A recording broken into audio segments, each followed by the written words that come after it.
Last week guys, bigla kaming umuwi ng probinsya ng pinsan kong si Paul. Nag-trip lang, gamit yung aming mga lumang motorcycle. Tapos kinabukasan, sabi nung isa kong pinsan na si Japet, hindi daw umaandar yung ATV ni tita. Kaya eto, sinubukan kong paandarin. Sinipa-sipa ko na pero hindi kaya. Kaya ayan, tumawag na ako ng mas malaki ang katawan, yung mas macho kong pinsan. Siya naman yung sumipa ngayon dahil sobrang sakit na nung paa ko. 2 beses nang dumaplis kaya na-injured na ako dyan. Tapos naamoy ko, amoy panis na yung kanyang gasolina kaya naisipan kong i-drain yung tangke. Tapos ayan makikita ninyo, napakadumi na nga nung kanyang gasolina tas amoy panis na talaga. Ito yung ano. Binuksan ko na rin yung carburetor at ayan makikita ninyo. Nakikita ba? Sa'yo nakatingin Grabe, ang dami na niyang umido. Yung kulay green na yan guys is mga napanis na gasolina at namuuna. Ayan o, Nakuha pa kitang-kita. nga tayo kanina. Lahat yan nagkukos na ng bara at syempre hindi na napapasukan ng hangin at gasolina yung loob ng karburador. Kaya ayaw na rin niya mag-start. Tignan nyo naman guys kung gano'ng kakapal yan. Gasolina. Yung dumi na pumasok na yan. Oo, puro amog na yung loob. Yung gasolina, maitim na eh. Kinuha na ka ni Japet eh. Kinuha ko na yung gasolina mo eh, panguhugas ko ng kadete eh. Ayaw mabunot ng jet ah. Ano, bibili ako? Bibili akong car cleaner. Sige, sige. Pabili pa yung mga ano, kung bibili ba ng gasolina, di sasabay na. Ilang Pwede ba dyan? Baka naka-engage pa yung ano niyan eh. Ibalik mo yung ano, yung throttle niya. Pit, na ano rin pit yung ano? Float? Ha? Nanikit? Needle? manis yan. Alam ko hindi kasakto dati eh. Yun o? Pasak na lang. Pit? Dito makikita ninyo na ultimo yung kanyang needle nanikit na hindi ko na rin siya matanggal. Reason para hindi na makapasok yung gasolina sa loob ng carburetor. Kaya ayan, sinungkit-sungkit ko na siya ng maliit na screwdriver para lang mabunot yung needle at ayan makikita ninyo. Pati dyan nagkaroon na ng umido. Ito nga ay mabunot Yung kanyang jet, ayan, hindi ko na nga rin matanggal yan kanina, buti nabunot ko pa. Pero makikita dyan sa video na yung kanyang mga butas is nabarahan na rin talaga. Tapos yung loob ng carburetor, makikita nyo pa yung iba't ibang umido pa na naiwan. Yan yung mga nagkukos guys kung bakit ayaw mag-start ng ating makina ngayon. problema pag na-start. Hanggang na yung barapit. Ayan, pumapasok na yung gasolina sa loob.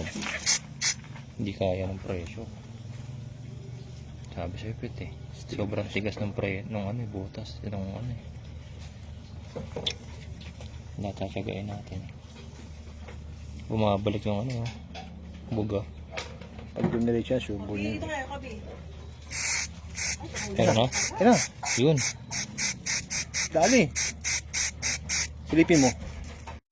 At dahil wala akong air compressor, gamit na rin yung carb cleaner at least yan pressurized. Ginawa ko na rin bugahan lahat ng butas, maliliit na butas pati yung buong carburetor ng ating carb cleaner para matanggal pa yung mga natitirang umido. After malinisan ng carburetor, ayan, ikinakabit na natin ulit siya. Maya-maya tetestingin natin kung maayos na yung problema. Pero dahil napanis na yung kanyang gasolina, syempre kumuha na muna ako ng gasolina dun sa motor ni Japet. Yan muna yung gagamitin natin para sure na mapastart natin yung makina nito. Kailangan mo. Ako magsalin, hindi ka magsahod. Sa performance yan. Doon nga kasi eh. Ikaw nga pila eh.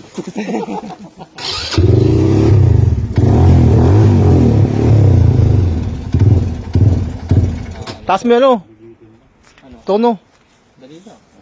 Ayan, so nag-start naman siya agad pero syempre namatay Ayan din na. agad. Ang problema pa namin dito na nakadagdag is yung battery. Lobat na lobat yung battery. So kinuha ko na dyan yung battery ng motor ni Paul. Tapos mamaya hindi rin kakayanin. Kaya ang gagawin ko, kinuha Yan po, ko na yung motor tinamstart na ko po. habang umaandar. Nag-jumper na kami. Wala akong mahanap na wire dyan. Kaya ang ginamit namin dyan is speaker wire na lang. Diskarte na lang. Nasa probinsya kasi kami kaya medyo malayo rin ang mga bilihan. Siya nga ginamit namin wire ha. Speaker wire. Wala kaming mahitang wire dito. Nasa liblib na lugar kami ng probinsya. Tama naman oh. Negative positive.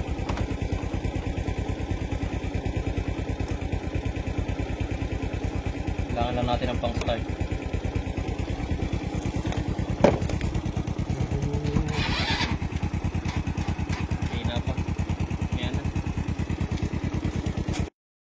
At dahil natagalan na kami sa pag-charge ng battery ng Baga, niligan ETV, ang tita eh. ginawa ko, kinuha ko na yung battery ng motor ni Paul. Kasi yun yung galing sa biyahe at malakas yun, kahit mas maliit, sure kami na mag-i-start na yan.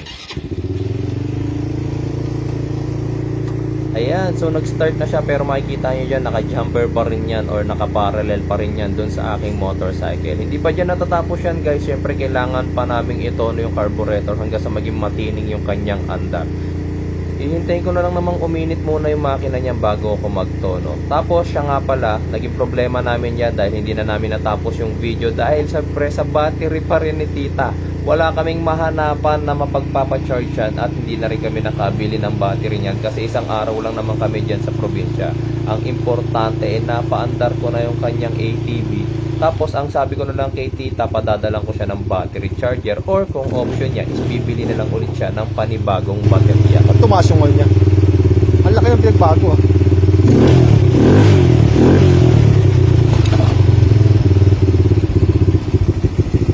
Ang laki tinaas no.